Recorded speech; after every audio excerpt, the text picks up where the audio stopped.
Hola, buenas tardes. Bienvenida. Gracias, ¿cómo estás? Muy bien, chévere, bueno, muy contenta de que estés aquí. Excelente, contenta yo también de que podamos conversar el día de hoy. Estamos con María Andreina Agüero, ella es especialista en ginecobstetricia, especialista también en estudios endoscópicos ginecológicos y hoy vamos a hablar sobre precisamente eso. María Andreina, como ya lo comentamos en el preámbulo, especialista en ginecobstetricia y en estudios endoscópicos. Un punto muy importante, las pacientes que han tenido cáncer de mama, que les indican tratamiento con hormonoterapia, específicamente con tamoxifeno, ya está demostrado y uno de los efectos secundarios de este medicamento es la hiperplasia endometrial. Es por eso que a las pacientes que se le indica ese tratamiento, que es un tratamiento por 5 años o incluso algunas tienen la indicación de hasta 10 años, el seguimiento muy estricto de lo que es la parte ginecológica, específicamente el grosor endometrial. Sí, Lidia, tenemos que estar muy pendientes en este tipo de pacientes de cómo se comporta su endometrio. Si bien es cierto, la paciente con una patología neoplásica, con un cáncer, tiene un riesgo incrementado de hacer un cáncer en alguna otra parte de su cuerpo, también se ha visto que el tamoxifeno, la hormonoterapia, te puede estimular el crecimiento endometrial y producir engrosamientos endometriales. Para nosotros es un poco quiebracabeza esto, porque también es cierto que la paciente usuaria de terapias como el tamoxifeno suelen tener un grosor endometrial un poquito más alto. Entonces, ¿alguna vez se planteó, que te digo yo, hace más de 10 años, subir el normal, el punto de corte normal ecográfico? El valor promedio. Ajá, porque en la menopáusica tiene que tener ese espacio menos de 5 milímetros, pero en algún momento dijeron, bueno, ¿qué tal si trabajamos con 8? Porque hemos conseguido que muchas que tienen un poquito más de 5 no tienen nada. Pero al final, como estamos jugando con algo tan delicado, tenemos que vigilar mucho ese endometrio. El principal elemento que tenemos para hacer esa vigilancia es la ecografía. Digamos que la ecografía es una gran herramienta que nos ayuda a sospechar. Es el primer paso. Es el primer paso, es económica, está disponible en todas partes y nos permite cribar, ¿no? Agarrar y decir, bueno, estas pacientes que tienen más de 5 milímetros, hay que estudiarlas un poquito más, porque algo debe estar pasando. Queremos que tengan siempre menos de 5 milímetros. Se sabe que aquellas que tienen más de 5 milímetros, de repente no tienen nada. Claro, claro. Pero aquellas que tienen menos de 5 milímetros, 99% alarma, no tiene nada. La que tiene menos de 5 la que tiene menos. Sí, pero ya después cuando 6, 7, alarma. Entonces, ¿qué se hace? Una biopsia. Ajá, hay 2 maneras que existen para hacer la biopsia. Se puede hacer a ciegas, donde usted con la paciente allí, sin mirar mucho, mete un instrumento y trata de pescar lo que sea que esté pasando allá adentro. Eso da mucho falso negativo. Además que a la paciente le duele un montón porque tú no sabes por dónde va. Que yo considero que ahorita con los avances tecnológicos de los equipos de imágenes, realizar un estudio a ciegas no lo veo tan pertinente. Si no tienes alguna otra alternativa, pero hoy día tenemos disponible la histeroscopia, que es una herramienta maravillosa y es la mejor manera que existe en el mundo para mirar el útero por dentro. Total. Usamos un aparatico que es muy largo, muy finito, tiene en la punta una cámara de televisión y nos metemos a través de la vagina, por el cuello, hasta dentro del útero y miramos el útero por dentro, así como estamos mirando este cuadro. María Andreina, y que bueno, a pesar de que es un estudio que tal vez es más costoso que la ecografía, tampoco es que es un estudio que impagable. No. Es un estudio que se requiere, bueno, en la situación país, que el paciente se organice, claro. Pero es un estudio que es un costo accesible, manejable, totalmente. Además que el beneficio que te da, primero, prácticamente no duele. Y esto no te lo digo porque me lo leí, yo me hice una histeroscopia. Ok. Y sí, se siente una molestia, pero es una cosa absolutamente manejable. Y lo segundo es que tenemos la oportunidad de mirar de meter los ojos y decir, ok, ¿cuáles son las características de esto? Y si vemos algo raro, vamos a saber exactamente dónde está, qué características tiene, cuántas son, cómo es la vascularidad y decir, de aquí voy a tomar una muestrita. Total, tú lo estás viendo, no es ahí, vamos a ver qué cae, vamos a ver qué agarro. Imagínate que tengamos un cuarto lleno de unos globos blancos y uno solo negro. Yo te digo, Lidia, mete la mano por la puerta y sin mirar busca el globo negro. No es lo mismo que yo te abra la puerta y te diga, Lidia, entra al cuarto y búscame el globo negro. Muy buen ejemplo. Entonces es más o menos así. la histeroscopia. Sí. Viene a ser el gol estándar para toma de biopsias en este tipo de pacientes.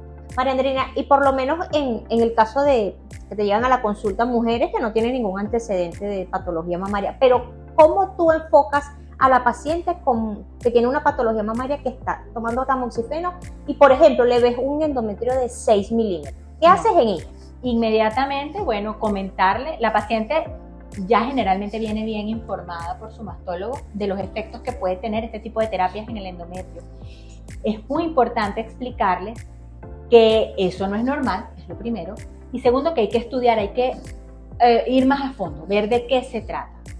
Gracias a Dios, la mayoría de las veces cuando nos metemos son patologías benignas, son cosas que no son graves, pero cuando es algo maligno, lo maravilloso de la histeroscopia es que suele ayudarnos a hacer detecciones tempranas que nos permiten, con tratamientos que no van a ser muy complicados, una histerectomía de repente, resolver el problema. Entonces, ¿qué se le dice a esa paciente? Mire, señora, esto no es normal, deberíamos tomar una biopsia, y la primera recomendación es que sea una biopsia dirigida por histeroscopia.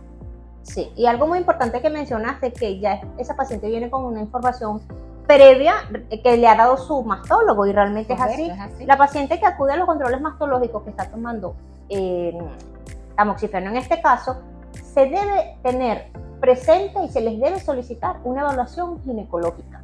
Ese paciente debe tener estrictamente su control ginecológico con una valoración específica de su endometrio. Permite, estuve viendo que hay escuelas que recomiendan una histeroscopia antes de iniciar el tratamiento con tamoxifeno, de manera que la paciente tenga un estudio bien fehaciente de su cavidad endometrial antes del tratamiento y permita valorar con más facilidad cualquier cambio que ocurra. Es que es el deber ser siempre que la paciente tenga una evaluación ginecológica previa, y si va a iniciar tratamiento con hormonoterapia, una histeroscopia. Correcto. Sí. Encontramos mucho, porque bueno, he tenido la oportunidad de tener bastantes pacientes con estas características.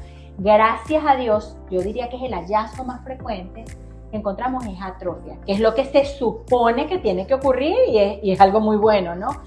Pero es una atrofia que se produce en forma de quiste, se llama degeneración quística endometrial, y nos da ecográficamente una imagen fea, un engrosamiento heterogéneo, con unas áreas ahí como con líquido, y cuando entramos lo que encontramos es un endometrio atrófico con unos quistecitos, y es algo absolutamente normal. En esas pacientes que encontramos de esa manera, que no encontramos nada malo, que gracias a Dios en la mayoría, les pedimos hacerle seguimiento periódico, ginecológico, ecográfico, puede ser cada 6 meses, y lo recomendable sería una histeroscopia anual. ¿Y cuál sería el tratamiento farmacológico? ¿Existe algún tratamiento farmacológico que ustedes le indican a ciertas pacientes? ¿O ustedes prefieren un control con una histeroscopia? ¿Prefieren indicar la histerectomía? Somos muy cuidadosos en las pacientes con cáncer de mama, ¿no? Porque son tumores que suelen ser hormonodependientes, y la mayoría de los tratamientos que nosotros podemos indicar a nivel ginecológico para frenar un endometrio, para controlar un endometrio, son hormonales. Claro. Entonces allí sería un trabajo muy cercano al mastólogo, donde generalmente no les gusta mucho que se indique ningún tipo de hormonoterapia, por lo tanto el tratamiento quirúrgico suele ser al final lo que se recomienda. Sí, la terapia hormonal debe ser vigilada, debe ser muy vigilada. Muy vigilada. Pero sí, ahí es lo importante de todo eso, es tener una estrecha comunicación con el médico tratante de la paciente, con el comandante de ese barco, que va a ser el mastólogo. Pues allí vamos a estar nosotros al servicio. Claro. Entonces, para resumir, pacientes que están recibiendo un tratamiento para su cáncer de mama, o que ya pasaron la fase de cirugía, pero van a tener su mantenimiento, su quimioprofilaxis, deben tener un seguimiento estricto de su endometrio. Correcto. Un seguimiento estricto ginecológico. Ahí se evalúa el grosor endometrial, que como lo dijo María Andreina, lo ideal es 5 milímetros o menos. 5 o menos, correcto. Si está un poquito más allá, comienzan las alarmas. Y empezamos a buscar, a curucutear más a esa paciente. Y por supuesto se toma consideración si se da un tratamiento farmacológico o si la paciente tiene que someterse a una histerectomía. Correcto. En este caso. Sí, señor. Muy importante también mencionar que no todas las pacientes van a presentar este tipo de alteraciones como efectos secundarios del medicamento, pero como no sabemos cuál de las pacientes lo va a presentar, debemos tener una vigilancia estricta de todas. Así mismo es individualizar cada caso, y bueno, tratar de trabajar en equipo y que cada quien haga lo que mejor sabe hacer. Sí, exactamente. Bueno, excelente, María Andreina. Muchísimas gracias No, por aportar esta información valiosísima para todas las pacientes, porque existe mucha información que tal vez ellas consiguen en las redes sociales, que consiguen Sí. por allí en los portales de noticias, que muchas veces no es información buena. muchas Es veces información, desorienta. exactamente. Por eso es que uno Desorienta. le dice, no busque por ahí, mejor busque un especialista. Pregúnteme a mí. Pregunte por aquí. Sí. Bueno, Gracias. mi amor, gracias. Me encantó. Bueno, que se repita después. Sí.